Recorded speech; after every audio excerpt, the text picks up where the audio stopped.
Hi everybody, Chris here for a special presentation of Field Trippin', bonus episode from the National Air and Space Museum from Washington, D.C. Let's go inside and check it out. Come.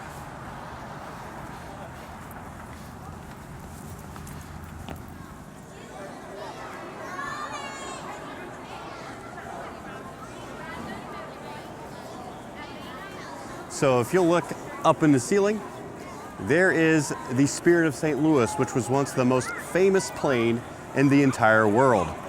In 1927, Charles Lindbergh flew that plane solo across the Atlantic Ocean, landed in France, and he became a worldwide phenomenon. Flying was still brand new and exciting. And to think that one person could fly over the entire Atlantic Ocean, especially by himself, it set the whole world on fire. And there it is.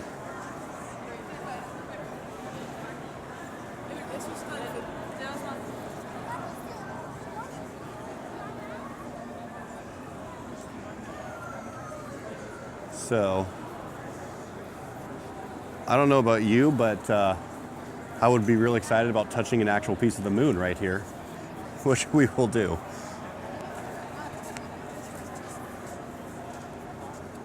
Is this the...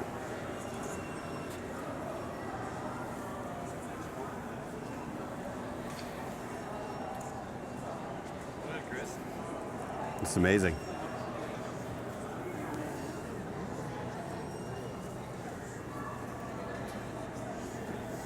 Look at that, touching a piece of this rock that was on the moon. That's so cool. So it looks like this was the Apollo 17 lander. So this was actually the last manned mission to the moon in 1972. This was on the moon, right here.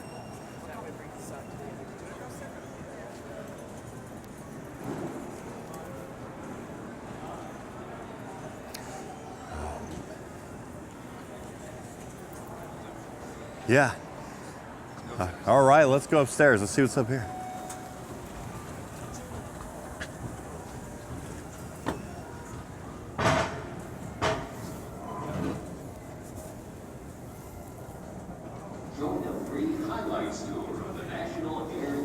There's a NASA rocket up there.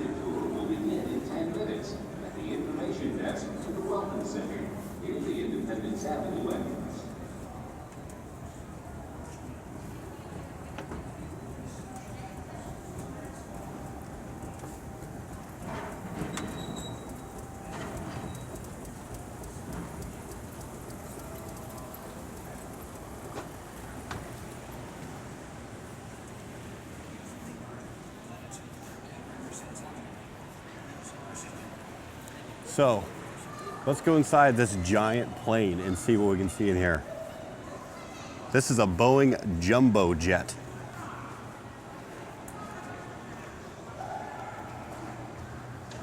$747, look at this.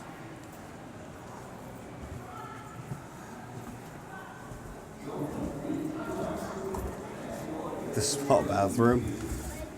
Look at all these controls. I'm unsure how you could possibly learn what all of these controls do and buttons and switches. That's phenomenal. What do you think would be good? Space.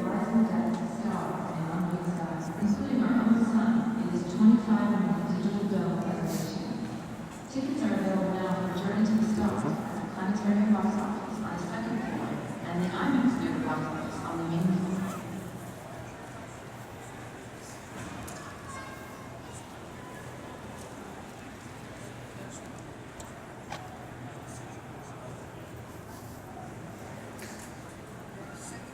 So there is so much to see in here. This is the early World War I air, and you know, for those of you who like Snoopy famously in many cartoons and episodes fought the Red Baron in his episodes, and the Red Baron was a real person. He was the most famous ace of World War I, and they called him the Red Baron because he flew this red airplane up here. And actually, there's what it would have looked like. right up there. And his name was Manfred von Richthofen, the Red Baron. Yeah. Yep, and they even have a Red Baron pizza.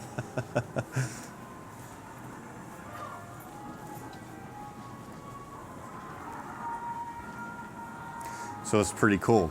We're gonna head back down over here to space and the actual Wright Flyer, the very first airplane to ever fly.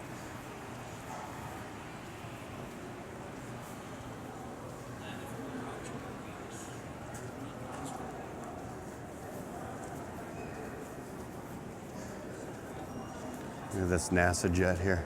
That's so cool.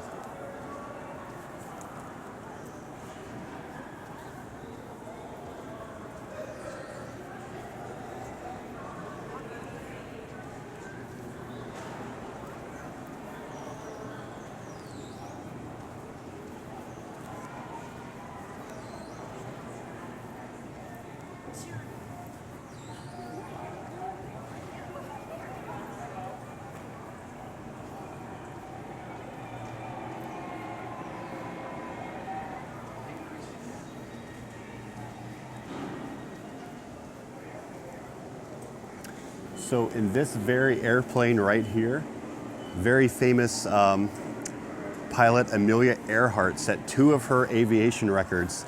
In 1932, she flew it alone across the Atlantic. So we saw the Spirit of St. Louis when we first came in, which was the first person to fly across the Atlantic. In 1932, a woman aviator was still, a lot of people thought was a little bit crazy. It couldn't be done. Amelia Earhart broke a lot of barriers for women, and she proved, you know what, in 1932, I can fly across the Atlantic too. And she did, and she also became a worldwide sensation when she landed in Europe. And look, it was in this airplane, right here.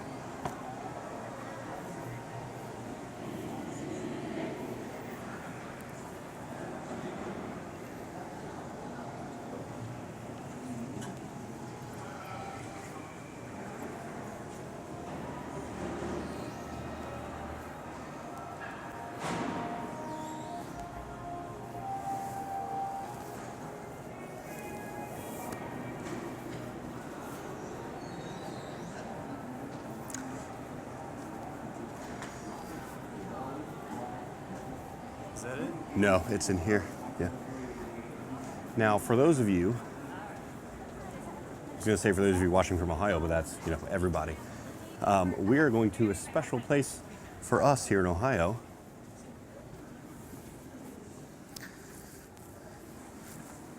So in Dayton, Ohio, the Wright brothers, okay? They had a bicycle shop.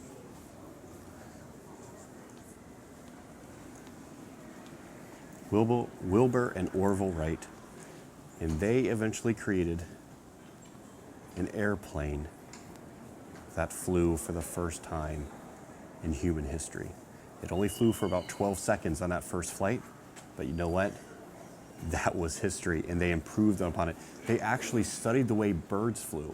They saw their wind directions, and they had a tail and everything else. That's why there's a tail on the end of an airplane and everything else. And ladies and gentlemen, you're looking at the actual Wright Flyer, right here.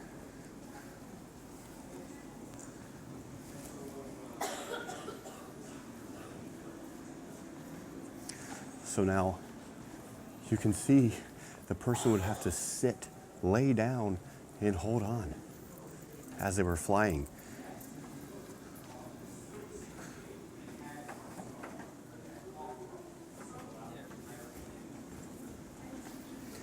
You can see just like a bicycle chain, there was a chain that turned the motor. But he actually had to hold with the handrails and turn the directions constantly, gauging the wind. I mean, it's incredibly dangerous. But this is the 1903 Wright Flyer. But you can see, even it says in the sign, this is the real Wright Flyer, right here. That's so phenomenal. And you know, Ohio has so many pioneers in aviation. So the Wright brothers were from Dayton, Ohio. We also have Neil Armstrong from Wapakoneta, Ohio, the first human ever to set foot on the moon. We also have John Glenn from out east of Columbus, Ohio, Muskingum County, right? And later became Ohio Senator, the first person or the first American to orbit the Earth. So we have so many pioneers in aviation. It's amazing.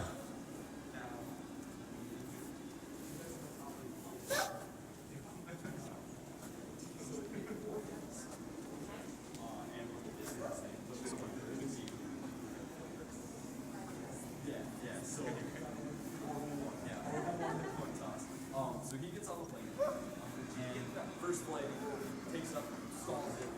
Let's hear what he's saying. So that lasts about 12 seconds. Second flight, Wilbur gets on, goes up, another about 12 seconds. He doesn't stall it, but he can only keep it up for 12 seconds. Lands it.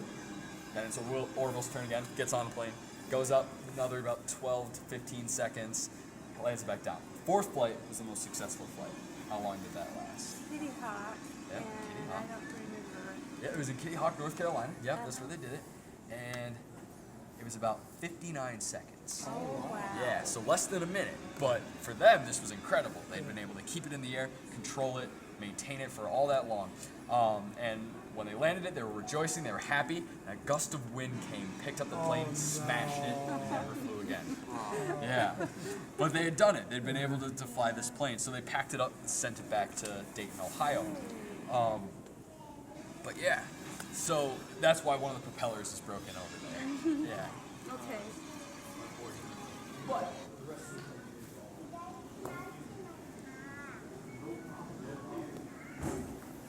That's cool, man. yeah, so I'm actually I go to school here at my college, and then I'm originally from Syracuse. So it's crazy to think that the Wright Flyer from 1903 would lead to space exploration in only really 50 years, right? Just a little over 50 years. It's an amazing leap of technology. So that Wright Flyer led to this. Space rockets. And so And right over here, Apollo 11 was from there's a lunar module right there.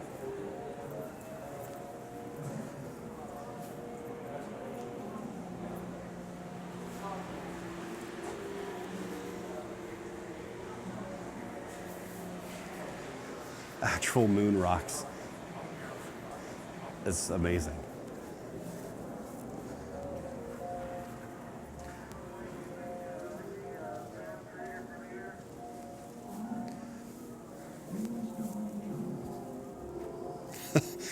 So here is so Apollo 17, we talked about at the beginning, the last manned mission to the moon in 1972. Here's the lunar rover. So they were able to drive around on the moon for, I believe they were up there for 3 days. I'm Captain Cernan. And they drove around this vehicle on the moon.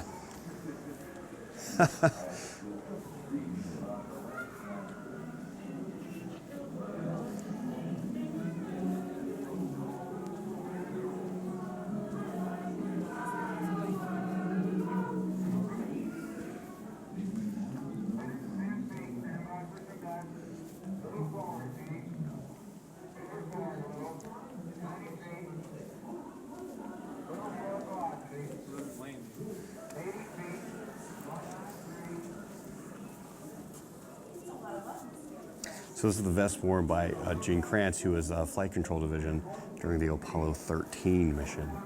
Now, Apollo 13 went terribly wrong. There's a famous movie starring Tom Hanks about it and how they were able to, the engineers at NASA and the astronauts stuck on the spaceship, with their life in their hands, how they were able to engineer the required items to bring them safely home. It's an amazing story. And if you haven't seen the movie Apollo 13, ask your parents to watch it.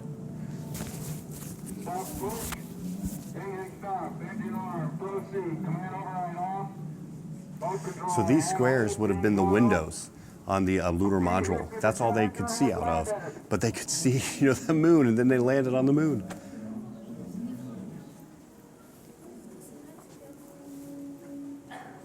Look at that.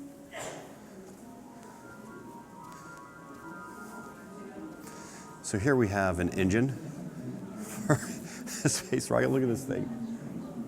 So I'm a good 6'6" with these shoes on, and this thing is way bigger than I am.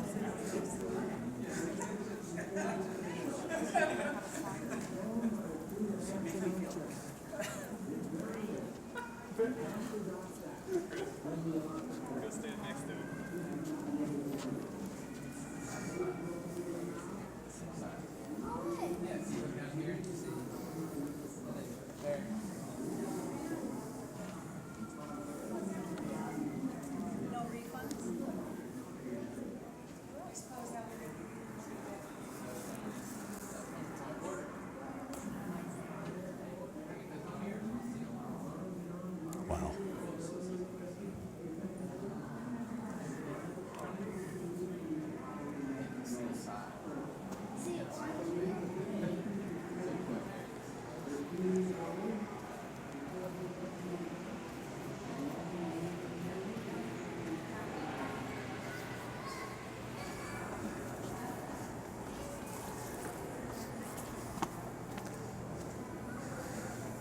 All right, so we're going to sign off from the Air and Space Museum. There's so much more to see here. We just wanted to quickly bring you a little bit of a tour. I hope you enjoyed it. We'll see you next time on our next adventure.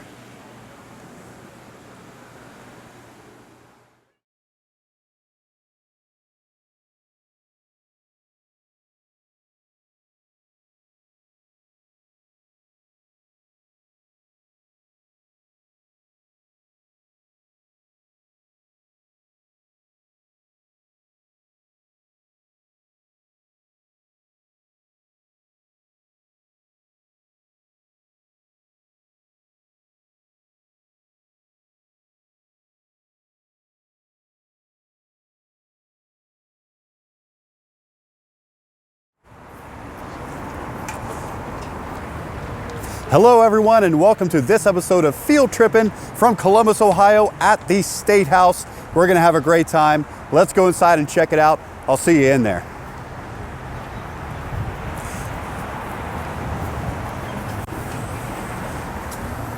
Hello everyone, welcome to the Ohio State House. I'm gonna ask that you do me a favor. If we can actually make a little bit of a pathway right through here, just in case anyone needs to cut through, they have the ability to do that. Great, thank you. My name is Dana. I'm going to be the tour guide for group number 1, which I think was this group over here today.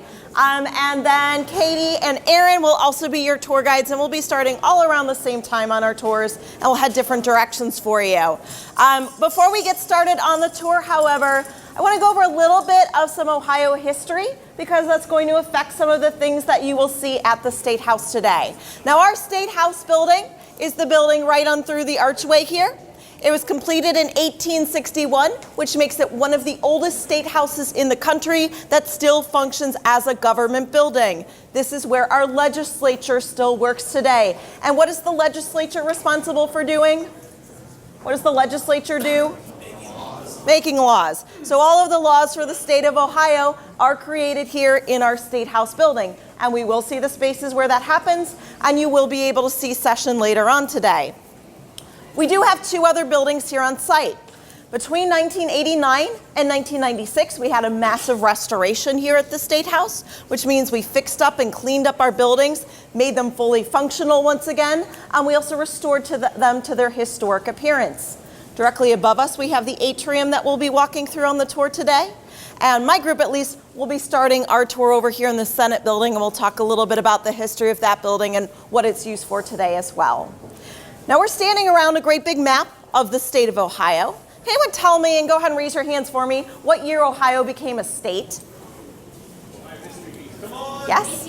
1803, very good. And when Ohio became a state, Columbus did not exist. This was not a city. No one was living here. Does anybody know what our first state capital was? What was that? I heard it. Chillicothe, that's right. Located down here in Ross County. And Chillicothe worked out well as the state capital because it had been established as one of the capital cities of the Northwest Territory that Ohio was a part of before it became a state. So we were in the Northwest Territory along with Indiana, Illinois, Michigan, Wisconsin, a little bit of Minnesota was in that territory as well. So Chillicothe was already established as a city. It had government buildings, it had roads and infrastructure. So originally it worked out well as the state capital. However, once more and more people started to move to Ohio from the east, and they began settling along the Lake Erie and up here in the northern parts of Ohio, for those people who lived up here, it was a very long and dangerous journey to try to get down to the capital city of Chillicothe. Because we didn't have any roads yet, we didn't have any trains yet, we didn't have our canal boat system, so you basically had to get on your horse and start riding or walk, and that would have been very long and difficult to do. So we decided to move our state capital in 1810. Anybody know what our second state capital was? If you know, raise your hand nice and high for me.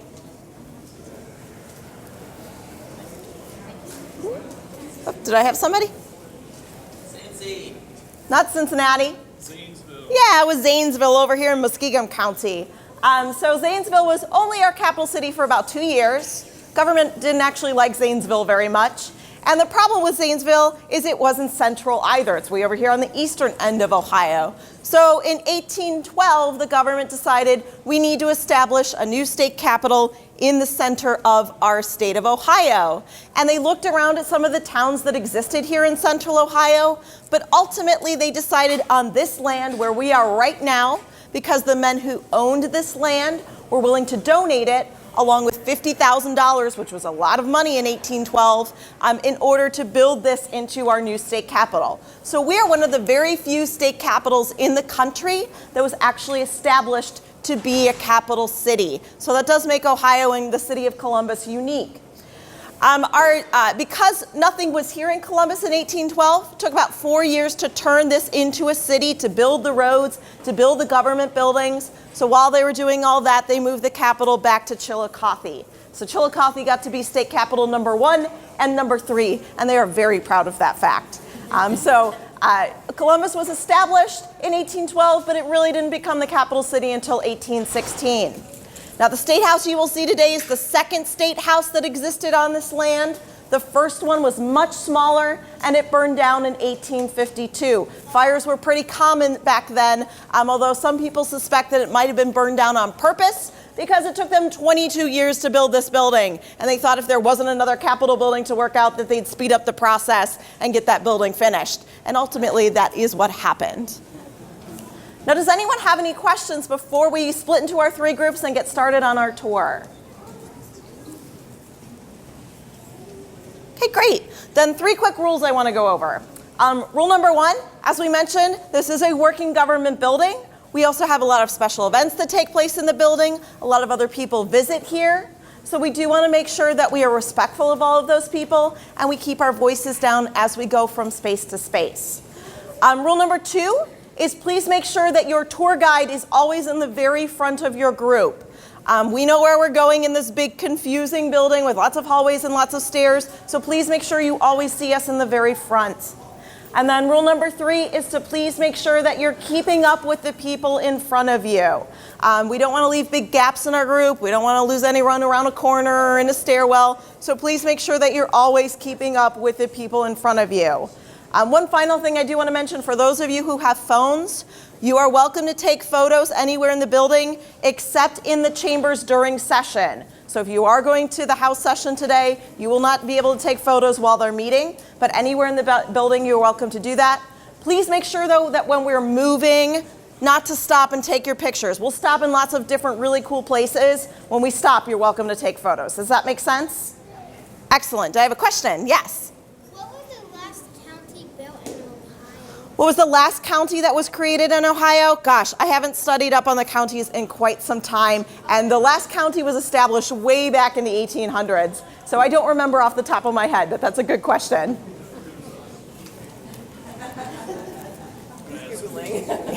Yes. All right, does everybody...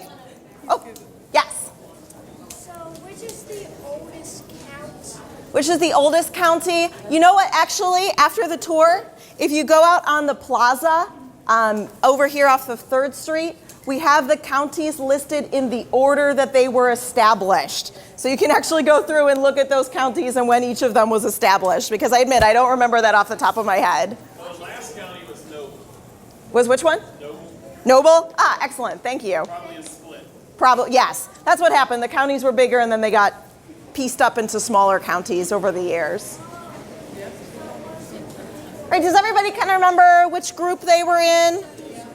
All right, excellent. Then group number 1, we're going to go ahead and get started by making our way on into the Senate building. Excuse me. Excuse me.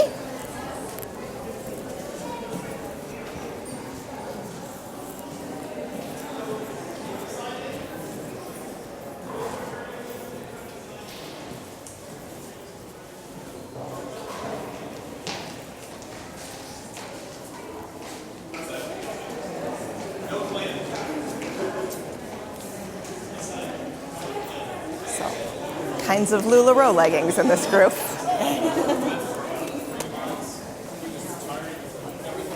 All right.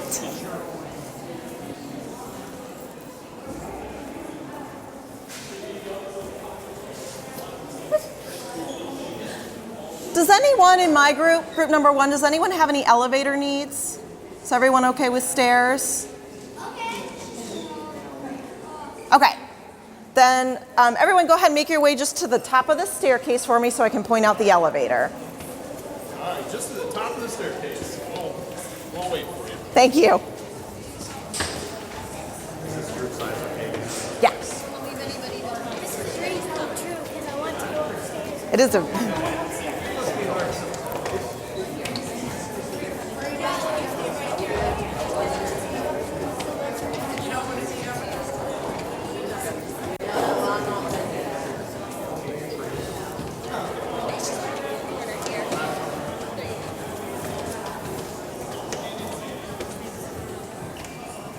So, who is it who needed an elevator? So the elevator is right over here. You can see that big round light above it, and you're heading up to floor number 1.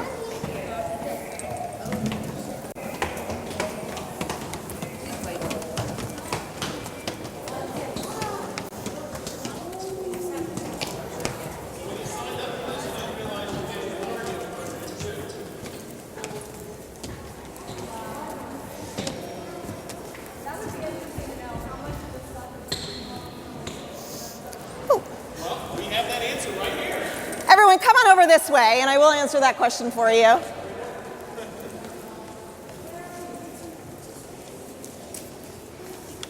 Leave a pathway for everybody to come through. Thank you. Everybody, come on in closer. Let's fill in this space right over here. That radiator's not on. It won't be hot. You don't have to worry about that.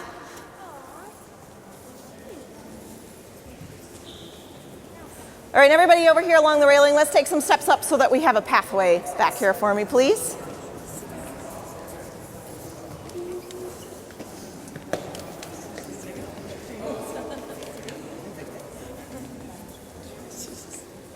So everybody back here, I need a pathway through our group so that people can get through.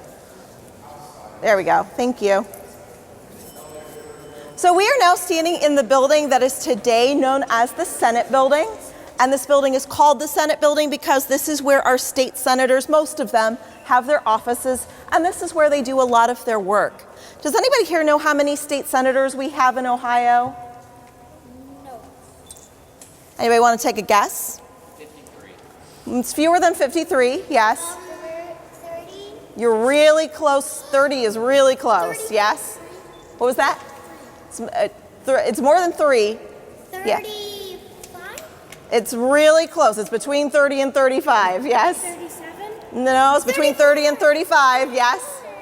33. So 31 of our 33 state senators have their offices here in this building.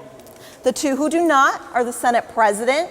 He's in charge of the Ohio Senate, and the Senate Minority Leader, who's in charge of the minority party, which is currently the Democrats. So those 2 Senate leaders have their offices over there in the State House itself. But for the most part, if you're ever interested in meeting with your state senator and they're happy to meet with their constituents, the people that they represent, their offices are back here. So these doorways back here are the offices of people who work for the Ohio Senate and the Ohio Senators. Now, this is not just an office building. It's also a very important public building because this building is where our state Senate also has most of its committee hearing rooms. Now, all of our senators are divided up by topics into different committees. So, for example, there is a finance committee. They're really busy right now because this is a budget year for the state of Ohio. So the finance committee is trying to decide how Ohio should be spending its money. You have a healthcare committee, a transportation committee, an education committee. All of these different committees who all get together and they write bills, some of which then will go on to become law for the state of Ohio. And the important thing for all of you to know is if you want to be directly involved in the lawmaking process here in Ohio, that you can come to those committee hearings when small groups of senators get together in the rooms here in this building. And if you want to, you can testify. So if you read about a bill that the Senate is working on that you think is a really great idea or is not a great idea, you can come to those committee hearings and you can directly tell the senators why you think the bill should become a law or why it should not become a law. So the people of the state of Ohio really get to have a say in their laws right here in this building. So there's a very important step in the process. Yes? Do you think the health, I forget, was there a healthcare one? So Ohio, the state, does have some control over health care, but there are also federal laws that have to do with health care as well. And that federal laws about health care have really been in the news a lot lately. So now Ohio's trying to decide, well, if those federal laws would change things here in the state of Ohio. So all of those different laws end up working together, but federal law comes first. So Ohio has to write laws that do not conflict, that don't go against our federal laws. So that's a really important part of the process as well. Yes? So are we trying to be fair? Oh, are we trying to be fair? Well, it would depend on what your perspective is. Some people would say yes, some people would say no. It just depends on what your views are. So that's a very interesting question. But that's why we have debates here in this building and over in the chambers that you'll see. Different people with different perspectives and different experiences share those different ideas to talk about what's going to be the most fair. And also voting? And voting takes place here too. That's awesome. It is awesome. Basically, It's true. So basically, sounds like everything is involved here. A lot of things are definitely involved here. Let me tell you a little bit more about the history of this building, and then if you have some other questions, I'll take those other questions too. So I mentioned today this building is where the Senate works, but originally this building was built in 1901 for the Ohio Supreme Court. And can anyone tell me what branch of government the Supreme Court is a part of? Yeah, the judicial branch. So originally this was known as the Judiciary Annex. The Supreme Court worked here from 1901 until 1974, and we do still have some hints that this was originally the Supreme Court's building, especially if you look at the mural on the ceiling here above us. So the main figure over the doorway here, we have 4 different muses who represent things that are important to Ohio, but this figure over the doorway, in her left arm, she holds out a set of balances. She represents justice. And she's there because justice is really important to what the courts do. They're really concerned about fairness. The figure over here with a paintbrush and palette, she represents the arts. The figure over here has a cannon below her and a spinning wheel next to her. She represents industry and manufacturing. And then the figure over here holding the tree represents farming and agriculture. I will get to questions in just one more minute. Now, do you remember how downstairs I mentioned that we had a massive restoration project here to fix up and clean up our buildings, bring them back to their original appearance? So there was a question a little bit ago about what's original here and what's not. Most of what you see here in the space is original. This floor is original, this marble is original, but before the restoration, it was so dirty from tobacco smoke and from industry grime that it was yellow. So they had to clean away all of that yellow discoloration. The light fixtures are all original here. The painting is original, but we had to do some restoration work on that. And when we did all of that different work, we discovered the skylight directly above us. Anybody recognize what that picture is in the very center of the skylight? It's important to Ohio. Yeah, it's our seal of the state of Ohio. That features the hills of Chillicothe because it was our original state capital. That was boarded up for decades. We had no idea what was up there until we did the restoration, cleaned up and fixed up our mural, and then took down those boards and discovered that beautiful skylight featuring the seal of the state of Ohio. So definitely one of the cool things that they found in this building. Yes.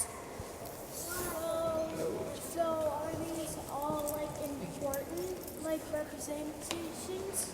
The murals? Yeah. They're definitely important representations, and in early 1900s when this was created, those were the 4 important areas that they decided that they should focus on. So these are old? Yes, they're from 1901, so they're very old. Yes. Do you guys here work on fixing cancer? Well, I don't work as a government official, so I'm not an elected official, so I don't work on laws. I work here as an educator to tell people about the building and what happens here. But different people do work on laws which sometimes relate to healthcare and issues like cancer. Yes. Why did they have women instead of putting men up? Oh, don't worry, we're gonna see plenty of men all around the building. They're all over. You're gonna see some fun. Plenty of men's statues and whatnot. All right, everyone, I see our next group is waiting to come on up, so we're gonna head on into the atrium. Okay.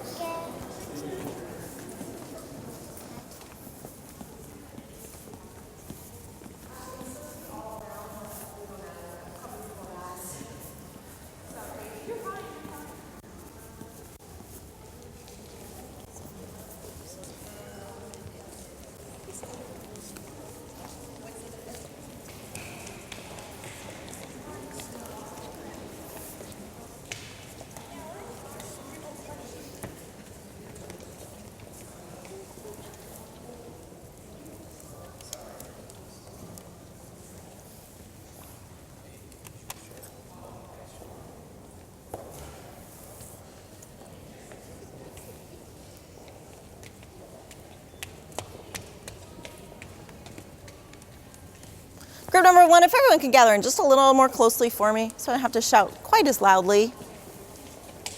Thank you. So we're now standing in the building that's known as the atrium. This is our newest building here on site at Capitol Square. This building was built in 1993. So if you came here before 1993, there wasn't a ceiling here. There weren't these 2 walls here on the side. This was just an open air courtyard between the State House and the Senate building.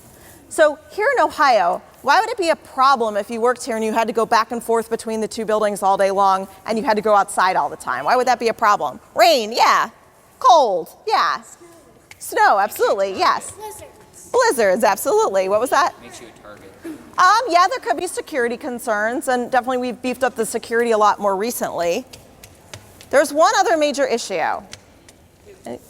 Pigeons, that's right. Pigeons used to be a really big problem here in this open air courtyard. There used to be so many of them, and people would have to worry about pigeon poop that they called this walkway between the 2 buildings Pigeon Run, because you'd cover your head and run from building to building and hope you didn't get pigeon droppings on yourself. Now, does anyone see our taxidermied pigeon, our stuffed pigeon? Go ahead and point to him when you find him. Yep, there he is. He's in the triangle above that doorway that we just came through. So we call him Pete. He is a real pigeon, but he has not been alive for a long, long time. So he hangs out up there to remind us of all of our pigeons who used to live in this space when it was an outdoor space. Give me just a second. Let me tell you guys a couple more things about this building, then I'll take some questions. So this is also a very important historic space. A couple of columns down there, we have a plaque. Can anyone see who's on that plaque? Abraham Lincoln, that's right. Abraham Lincoln is featured on that plaque because that is where he gave his first public speech here in the state of Ohio. And he gave that speech in 1859. Does anybody know what was going on in the country? What was the big major issue that was being discussed in the country in 1859? Slavery. Yes? Slavery, that's right. So when Lincoln was here, he talked about the Republican Party, the party that he was a part of, and he talked about why Republicans were against slavery and especially why they were against the expansion of slavery into the territories. So that was a big debate in our country at the time, whether or not those new territories, as they became states, should be allowed to have slavery or not. And Lincoln and the Republican Party were against that idea. They did not think that there should be slavery in those new states. So that's what he talked about for about 2 hours when he stood out here on the porch in 1859 over a nice big open grassy area. Now there's one more thing I want to point out about the atrium, and that is the stone that we're surrounded by. So I mentioned over in the Senate building that we were standing on white Italian marble that they had cleaned during the restoration. We do see some other marble over here in the State House. But marble is not native to the state of Ohio. You can't find marble naturally here in our state. This stone, however, is Columbus limestone. It was all quarried, it was all dug up from very nearby. And this stone makes up the exterior of our buildings. It makes up a lot of the structure of our buildings as well. It's a very interesting stone in that it holds fossils really, really well. So I'll take a couple questions and then we can take a moment to come a little bit closer to these columns and you can look for the seashells and sea plants and corals and the other really cool fossils that are embedded in our Ohio limestone. Yes? So it's like he basically basically representing that pigeons were all over the place. Basically, he's a representation of what used to be here. Yes, Pete is a representation of all of the pigeons who used to be here. That's exactly right. Yes. Pete is stuffed. Pete is stuffed, that's right. He will not come and fly down. Okay, great. If everyone wants to come a little bit closer to the columns, you can take a good look for those seashells and sea plants and almost shrimp-type looking creatures that you can find embedded in the limestone. So we didn't get like a t-shirt or anything. Okay. But we're from Ecot. Okay, thanks for letting me know. And I know they have plenty of t-shirts downstairs, so you should be able to pick one up probably later. All right, thank you. You're welcome. Did you check in as well? I'll send a message.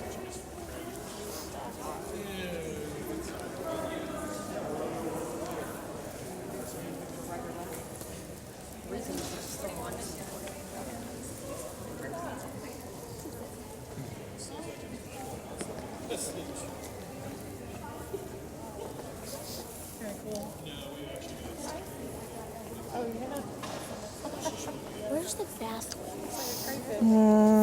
There's a restroom.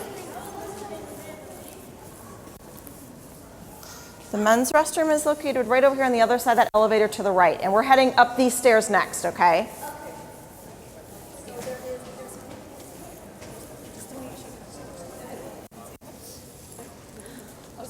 All right, everyone, so we're next going to make our way on into the State House building itself.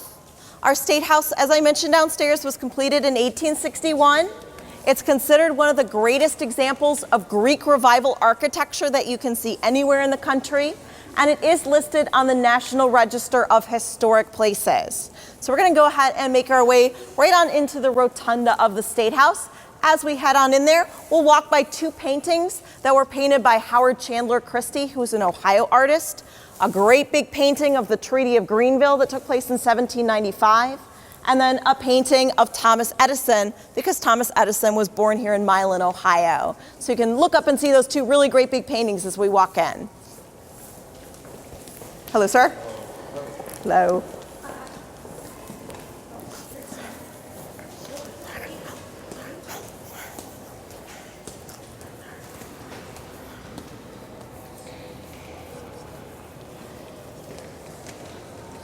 So go ahead and head right on into the very center of the rotunda for me. It's almost mesmerizing. It is mesmerizing.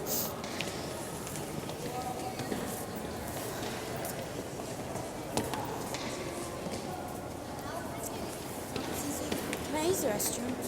Yeah, so the women's restroom is right down there to the left, and then you're going to turn left after the elevator, and we're going to be in here. All right.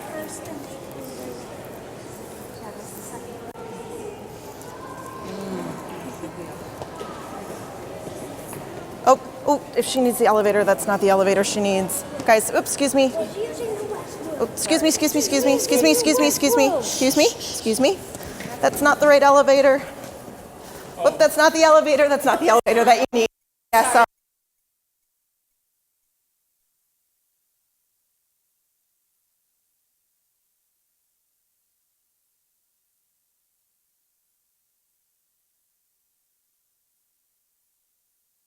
I know.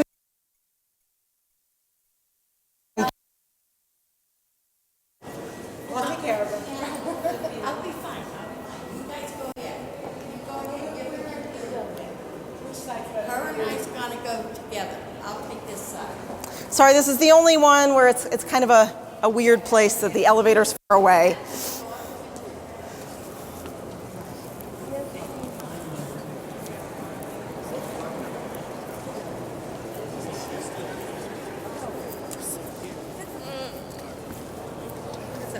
All right. Can everyone kind of come and gather a little bit closer right here to the center of the rotunda for me, please?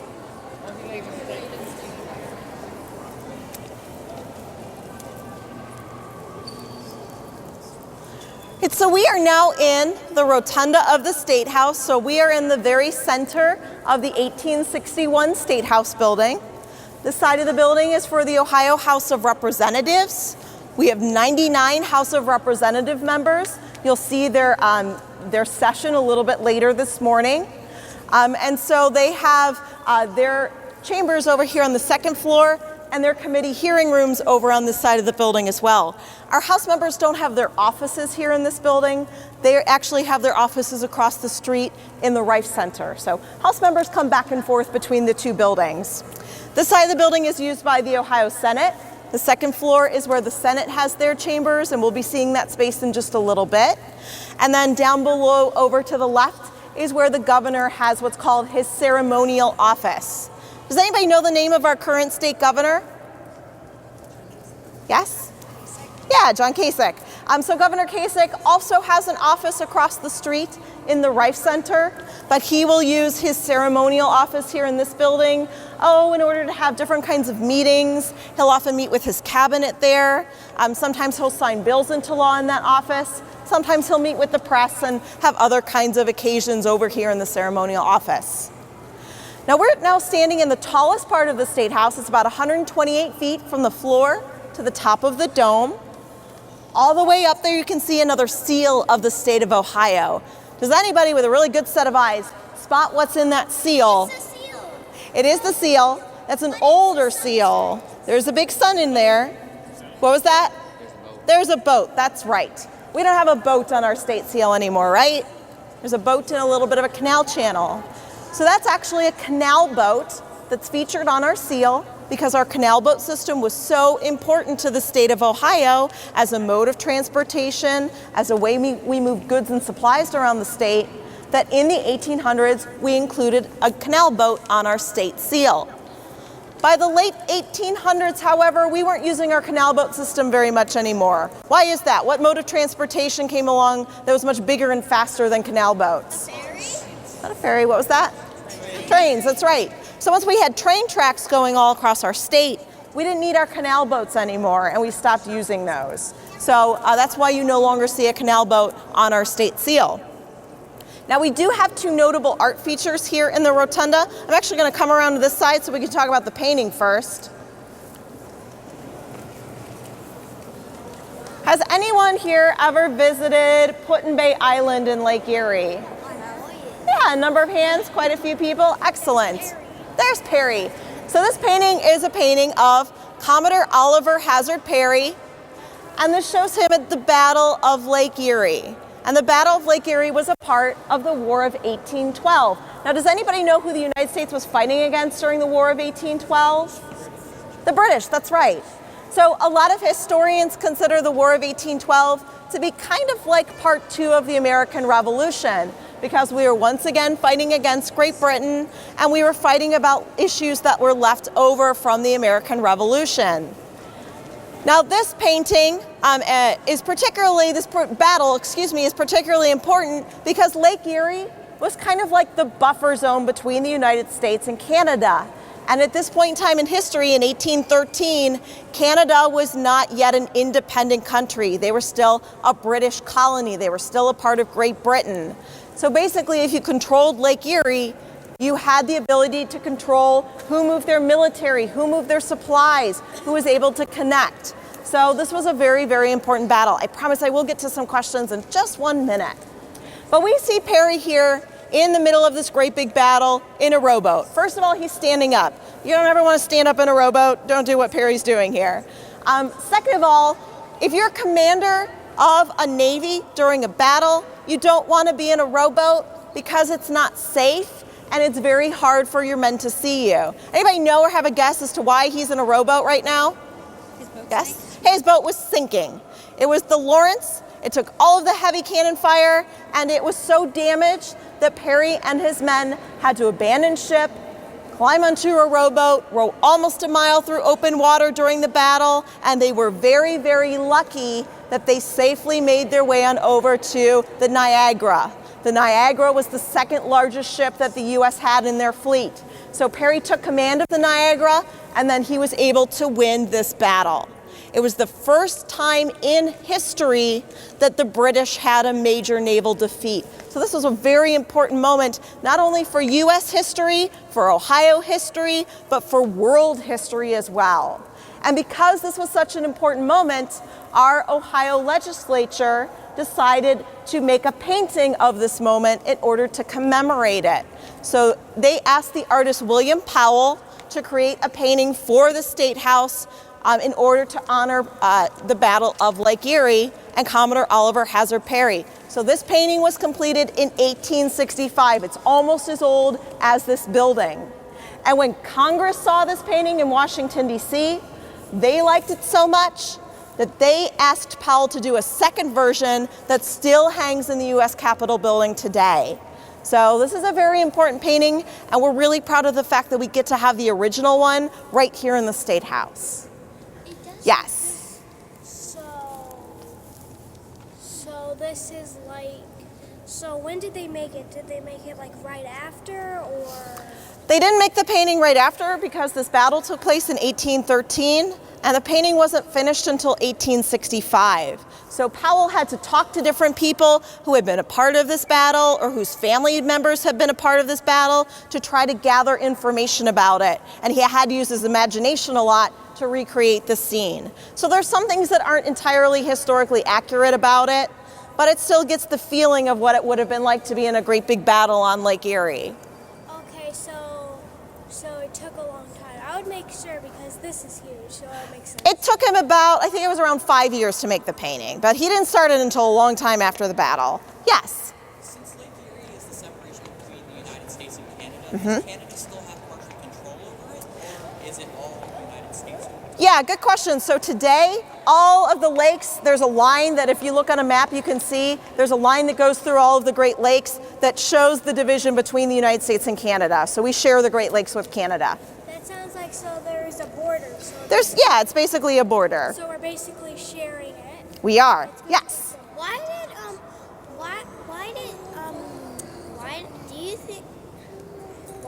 you think they named the boat the Niagara after the Niagara Falls? I think they did name the boat the Niagara after the Niagara River and the Niagara Falls, yes. I was wondering. Yep, yes. I've been to Perry's Victory Memorial. You've been to the memorial on Put-in-Bay Island. Excellent. Definitely a great place to visit as we're getting into some warmer weather. It's a very cool spot to see.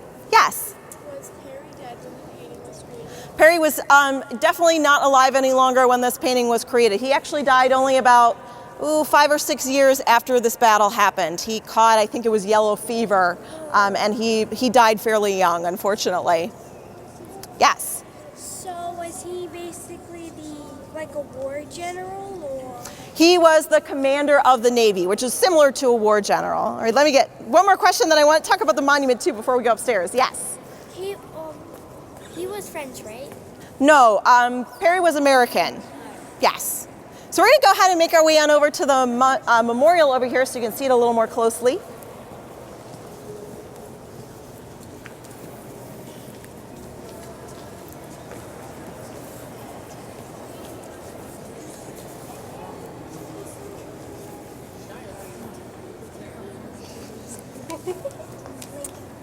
So this is known as the Lincoln and Soldiers Monument, and it's dedicated to all of the soldiers who fought in the American Civil War.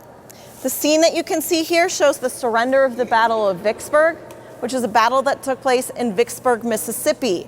It took place kind of right in the middle of the Civil War, and it's considered one of the important turning point battles of the American Civil War. Basically, Vicksburg, Mississippi was the last major Confederate, the last major Southern holdout along the Mississippi River.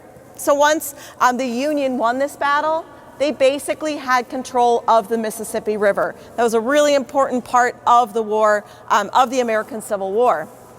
On the left-hand side of this monument, we see the Confederate generals, Bowen, Montgomery, and Pemberton, handing that surrender notice over to the Union generals, Grant, McPherson, and Sherman. This also happens to highlight then how Ohio played a very important role in the American Civil War, because Grant, McPherson, and Sherman were all born here in Ohio. Ohio didn't have any major battles. We didn't have any major fighting here during the Civil War, but a lot of generals came from here. A lot of soldiers came from here and trained here. So Ohio definitely still played an important role in the Civil War.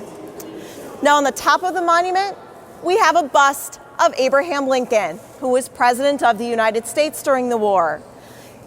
This bust of him, this statue, is really unique and special because it's one of the few in the country that we know for sure Lincoln sat in person for. So it's not based on a drawing or a photograph or a painting. It's actually based on Lincoln in person. The artist T.D. Jones, he went to Lincoln's home in Springfield, late 1860, right around Christmas time actually, and he spent about 3 weeks with Lincoln working on this bust every day. So we think it's a very accurate portrait of what Lincoln looked like right before he became President of the United States. Now, Lincoln's not from Ohio, but he had some interesting visits here. He gave his first public speech out on the porch of the State House, 1859. In February of 1861, he was here in the State House, and this is where he received the official telegram that he was president-elect. So he found out he was going to be the next president of the United States right here in this building. And this is also where Lincoln laid in repose. Anybody know what happened to President Lincoln, why his presidency ended? Yeah, he was assassinated, that's right. He was killed in Ford's Theater by a man named John Wilkes Booth, who thought that if Lincoln were dead, that the South could keep fighting the Civil War and that they could keep slavery. He was wrong about that. The war was essentially over by the time that Lincoln went to Ford's Theater to watch the play, and he was then assassinated. You heard about that? You can definitely learn a lot about that in a lot of different places. So after Lincoln was assassinated, because he basically ended the Civil War and kept the Union together, ended slavery in the South with the Emancipation Proclamation, it was determined that the people of the North should have the opportunity to pay their respects to him. So a train took Lincoln's body from Washington, D.C. to Springfield, Illinois to be buried, and it stopped here in the big cities along the way. And on April 29th of 1865, Lincoln's casket lay right there in the very center of the rotunda, and more than 50,000 people lined up outside of the building all day long so they could take a few moments to come in here, walk past Lincoln's casket, and pay their respects to him. So that was a very important day for the State House and for Columbus as well. At that point in time, 50,000 people, the people who came here, that was about twice the population of the city of Columbus. So people traveled from all over the region to come here and pay their respects to the president. So definitely a very important historic moment. Yes? There's 3 names on each side, but there's 4 men standing. Yes. So on the monument, there are 3 men who have names, and then there's a 4th person on the end who doesn't have a name under him. Good observation. So that 4th person on either end who's holding a horse, he most likely represents all of the other people who fought in this battle. There was no way that Jones could include all those different names. So he put an extra person on there to represent all of those other people. Yes? Was Independence Day created to commemorate the day that this happened? No, it's just a coincidence that this battle ended on July 4th. Independence Day was established when the Declaration of Independence was signed in 1776. And actually the people of Vicksburg, Mississippi refused to celebrate Independence Day for about 80 years after this battle. So they just ignored Independence Day for a long time. Yes. So did he participate in the war or no? Abraham Lincoln? Yeah. Well, he was our president, so that makes him commander in chief. That means he had to make all of the really big decisions about the war. So he wasn't there fighting. He was here he was in Washington, D.C., making all kinds of important decisions about what was going to happen. Decision.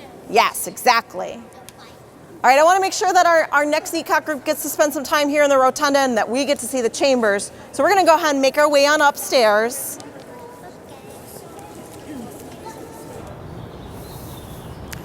Hi everyone, back with you. So we actually had to cut while we were inside on our tour because we were visiting the chambers of the Ohio Senate and the Ohio House of Representatives, which would have been awesome to go in there and see, but they are actually in session right now making laws that govern our state, and they do not allow cameras inside. So what we thought we'd do is we'd take you around a little bit of the outside of the State House, which really has a lot of cool stuff, just like the inside. So one of the first things we're going to look at over here is actually a fairly new exhibit. This monument, not exhibit, excuse me, this monument is in memoriam of the Holocaust. Now, Ohio has a significant Jewish population. That population increased dramatically after World War II with an influx of immigrants from Europe, a lot of who escaped the Holocaust.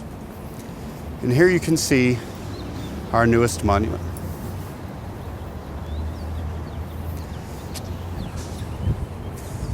And this is a story about the stars, because during the Holocaust, Jewish people were made to wear gold stars on the uniform, identifying them as Jewish. It was the Star of David. And there's a story here, which we don't have time to read all, but a story about how one boy survived in a Holocaust.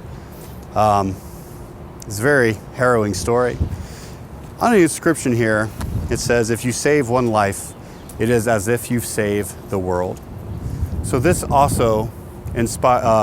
monument is also inspired by the Ohio soldiers who were part of the American liberation and the survivors who made Ohio their home. So Ohio also had a lot of soldiers in World War II, and a lot of those soldiers were Jewish, and they helped liberate Nazi Europe, which of course helped liberate the Jewish people in the Holocaust. So this is one of the newest monuments, and it's a very powerful monument. There it is. So we're going to walk around to our next monument here.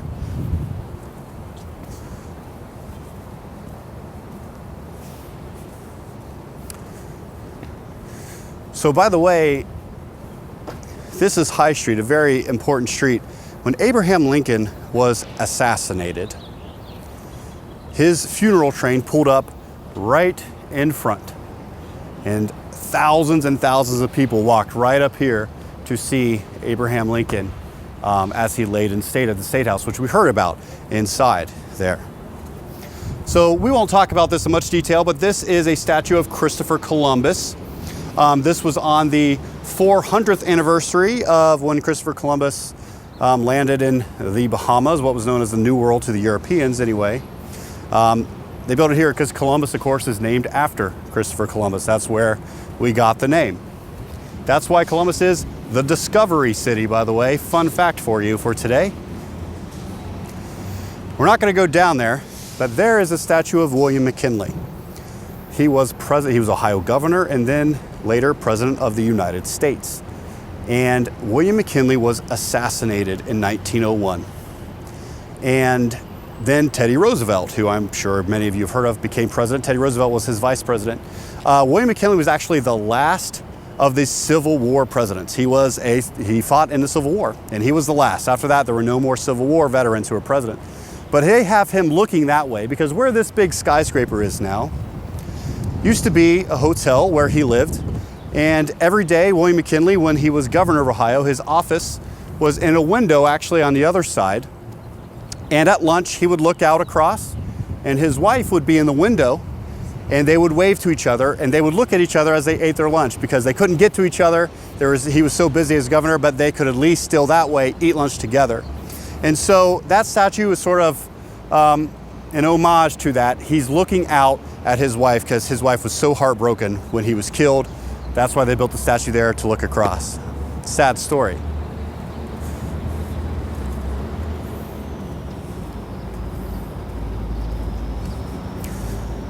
So this monument is called the Spirit of 98.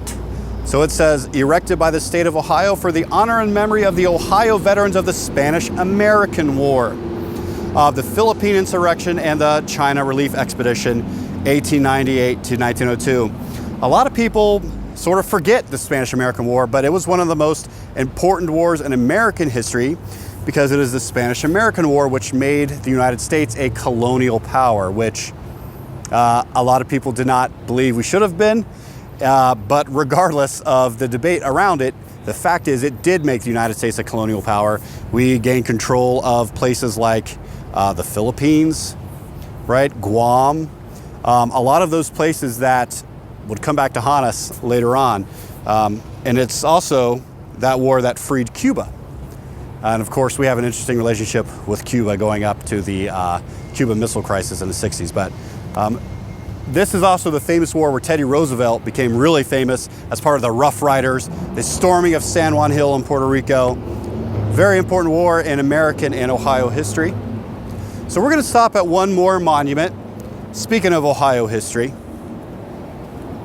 So Ohio has played a significant role in the history of the United States. I mean, you have people like Thomas Edison, the Wright brothers, Neil Armstrong, John Glenn, right? The birth of rock and roll, right on and on and on. Ohio is continually one of the most important states in the Union. Now that includes the wars that America has fought in. Ohio has played a very significant role, none more than the American Civil War. And we're actually going to come to a monument of the Civil War generals and veterans, and we're going to talk about that a little bit. Actually, before we get to that, I have one fun fact for you. This is a monument to the Doughboys of World War I. Terrible, gruesome war that America was only in for about a year or two. And of course, Ohio played a big role, but Columbus itself, where we are now, had a huge German immigrant population. Well, America was fighting Germany in World War I. And so a lot of places, like right down south of us is a very famous place called German Village in Columbus. And there's a famous park there called Schiller Park to prove to the people of Columbus that these German immigrants felt they were Americans and they weren't loyal to Germany. They actually slaughtered a batch of German Shepherd puppies in the park. Crazy things went on then. They changed, they changed the name of sauerkraut to victory lettuce, all sorts of things. Though there was a real strong anti-German sentiment during World War I, which put Columbus in an awkward spot because much of Columbus was made up of German immigrants. So let's look at our last stop here from the outside.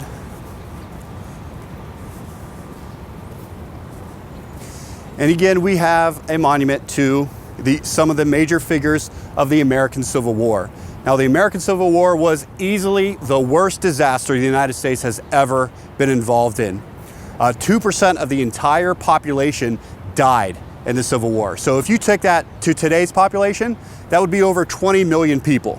So that gives you a sense of how catastrophic this was. 2/3 of all soldiers who fought in the war were either killed or seriously injured. The entire South destroyed afterward, right? Ohio played a significant role in saving the Union under President Abraham Lincoln. You had people like Edwin Stanton. He was the Secretary of War under President Lincoln. He was from Ohio. You had Philip Sheridan. He's from Somerset, Ohio, out east. He was a major general. He actually cut off Robert E. Lee at Appomattox Courthouse, which made Robert E. Lee have to surrender his Confederate forces, which ended the war. And of course, you have General Ulysses S. Grant from Lancaster, Ohio, just about 45 minutes south of where we are now. He rose to become the commander-in-chief, or not the commander-in-chief, but the commander of all U.S. forces. He was commander of the armies. He was the highest-ranking general in American history up to that point. And they actually, later on, after the war was over, the Congress of the United States had to vote George Washington posthumously, which means after he was dead, up to the same rank because they said, we can't have somebody outrank George Washington, right? And he later became president of the United States as well. William Sherman, maybe he kind of rivals Grant as maybe the most famous of the Ohio Civil War generals. It was General Sherman who conducted the famous March to the Sea. Okay, that led them to, they destroyed Atlanta, burned it to the ground. Atlanta, Georgia was gone. So if you think about Atlanta today, right, they destroyed Atlanta. Then they marched 90 miles wide all the way to the coast, destroying everything in their path. It was General Sherman, they conducted total war. They destroyed the crops, they destroyed anything that could aid the Confederate cause. And General Sherman has a famous quote. Right down Broad Street, about 2 miles, there is a place called the Franklin Park Conservatory, which, spoiler alert, that will be a future episode of Field Trippin' as well. He gave a speech in 1885, 20 years after the end of the Civil War, and he said, war is hell, right? He has said other words, but those were the sentiment, and he didn't enjoy conducting war, and he talked about how terrible war really was. But he's not a popular man in the South till this very day because of the destruction he brought upon the South, especially in Georgia, and then up through the Carolinas. They burned Columbia, South Carolina to the ground as well. It was a terrible, terrible conflict. Salmon P. Chase, also from Ohio, he was also a governor of Ohio he was actually an opponent of Abraham Lincoln, who agreed to become one of his secretaries after Abraham Lincoln was elected, also from Ohio, also an Ohio governor. Rutherford B. Hayes fought in the Civil War. He would go on to become the president in 1877. James Garfield, also general in the Civil War, would also go on to become United States president, again from Ohio. Here's a really interesting fact about Garfield. So James Garfield was a genius, and he could write 2 different letters at the same time, one with his left hand and one with his right hand, and he could write them in 2 different languages. So he could be writing this letter in German, this letter in English, at the same time, completely different letters. That's absolutely amazing. Unfortunately, James Garfield was also assassinated, and he died in office. So you can see, and then at the top, of course, we have Lady Liberty. So this is just in recognition of the profound impact that Ohio had on the American Civil War, from the leaders in the military to the leaders in the government. Ohio had the most soldiers who fought in the Civil War as well. Easily in the most terrible war America's ever been in, Ohio played the critical role in saving the Union during the Civil War. Well, I think we are ready to sign off from this episode of Field Trippin' from the State House here in beautiful downtown Columbus, Ohio. Thanks for watching. We'll look forward to seeing you on our next trip.